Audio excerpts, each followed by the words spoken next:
This is a pleasant surprise, a real-life MBA, 200-some pages, and I was blown away by the directness. Let me go to the quote, Jack, which I thought you were especially insulting on right now. Taking the grind out of the game. A leader's job is to sweep away the action blockers, the change resistors, the process obsessives. What have you been sitting in on our meetings? These people are nothing more than self-appointed, self-righteous scolds. They drain energy. I mean, you were direct in this book. Why so direct? Look, we got to get this game back into the fun part of it. Business is a game, Tom. And without question, the team that wins feels the best players. And this is all about taking the grinding, boring. Since 2008, not enough people are engaged. They're full of fear. Right. The Gallup poll shows 35% of the people are engaged, 65% against it. Imagine that. Imagine going to a game and 65% of your players stay on the sidelines. Right. Let's go to Kemi at Pittsfield, Massachusetts, to the leading the fine life at Bain & Company, Susie Welch. What did you bring to this book, Susie? Everybody thinks it's Jack.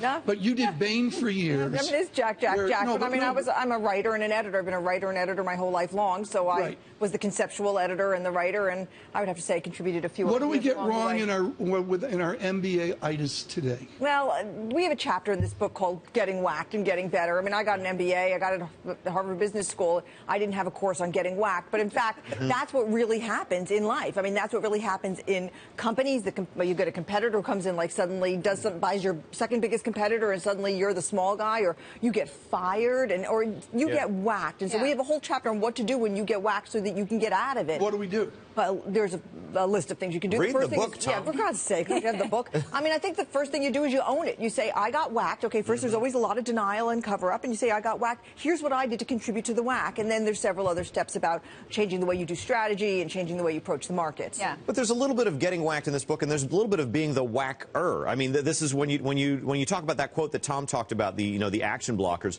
Your advice in the book is very clear: get rid of them, fire them. That's also a painful action. How do you fire someone? With dignity. Never anybody who is fired and is surprised, it's the boss's fault. No employee should ever be surprised. And that's one of the lessons of this book. We've talked to 1 million people as we've gone around the world. Literally. 1 million people, literally, in the last 10 years. And we ask people, do you know where you stand in your company? We don't get 10% of the crowd raising their hand.